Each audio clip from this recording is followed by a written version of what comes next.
Hello, it is cold in Texas, so if it's cold here, I know it's cold probably where you are too.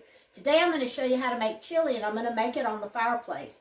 I'm just getting the meat brown now. I have about almost 3 pounds of hamburger meat in there, my homegrown hamburger meat, and I have a little onion that I got out of the freezer. This I'm going to add, this is about 1 1/3 pounds. This is called chili meat, or that's what we call chili meat here in Texas. It's a bigger grind, as you can see here, and it's from the round steak. So I'm going to put that in there. I'm going to get it all stirred around. It's easier to brown it on the stove and then take it to the fireplace when it's ready to simmer. And I'm going to cook this for a long time today. Okay, I'm going to add altogether 1 large onion and 1 bell pepper. And that's probably my last bell pepper from the garden. Before it froze, I picked them. So I'm gonna get this meat good and brown before we add the spices. Okay, I've been browning this for about 5 minutes, and you can see it's all brown. There's no pink. Now I want to add 1 8-ounce tomato sauce. H-E-B's good tomato sauce. Our chilies here in Texas are not full of tomatoes like a lot of places are. Okay, I'm going to put, and this is just the beginning. I'm going to taste this the whole time I cook it. I'm going to put a good 2 tablespoons of chili powder. I'm going to put about a teaspoon or so of oregano. Here's my favorite. This is cumin. I'm going to put a good couple tablespoons of cumin. I'm going to put a good handful of good pink salt. I add some beef bouillon. You don't have to.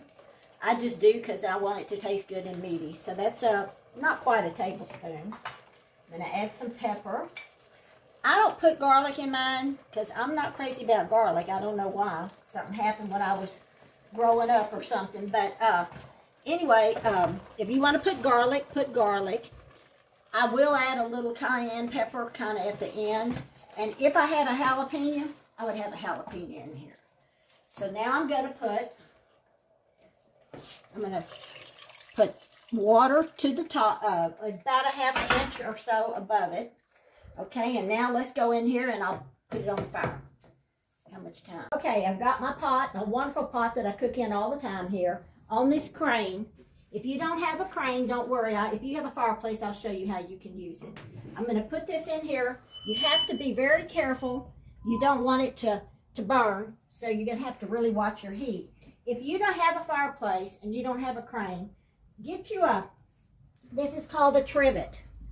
And you can probably find new ones in the camping department. Slide it in there, put coals under it, put your pot on there. Now I'm going to tend to this probably for 3 or 4 hours. And when it gets ready, I'll show you how it looks. Okay, Caden and I just got back from feeding the cows. This has been cooking while we're gone.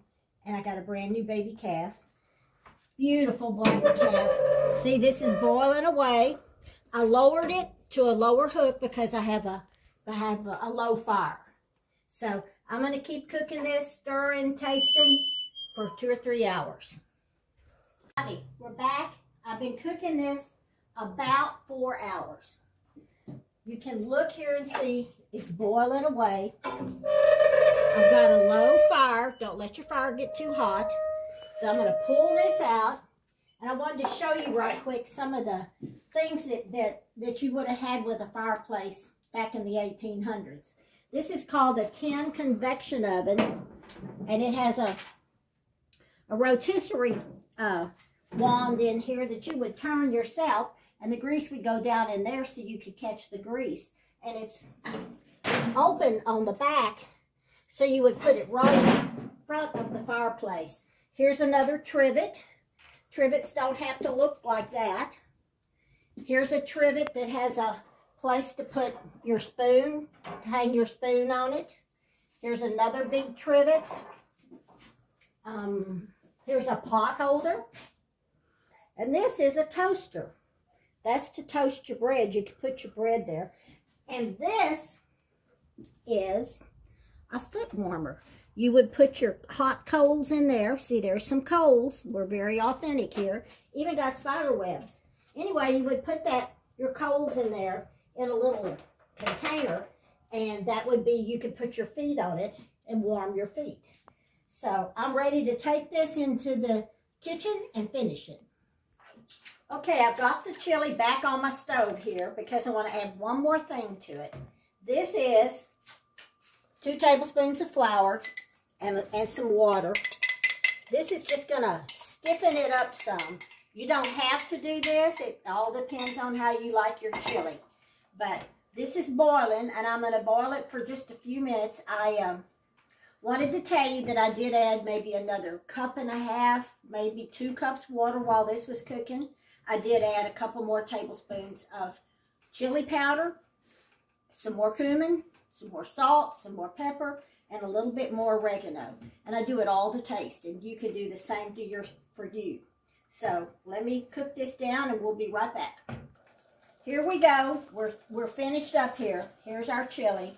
It looks so good. If you want it thicker, you can add more flour to it. I'm going to put some in a bowl here. Let me tell you some of the things you can do. Cayenne doesn't like hot dogs, but he likes chili dogs. So he's going to have his just on chili and bun and cheese. You can put it on a baked potato. You can make a Frito pie. Put you some Fritos in a bowl. Heat them up some, then put some chili, some more Fritos, some cheese, some onions, and microwave it, and you have that. Or you can make enchiladas too.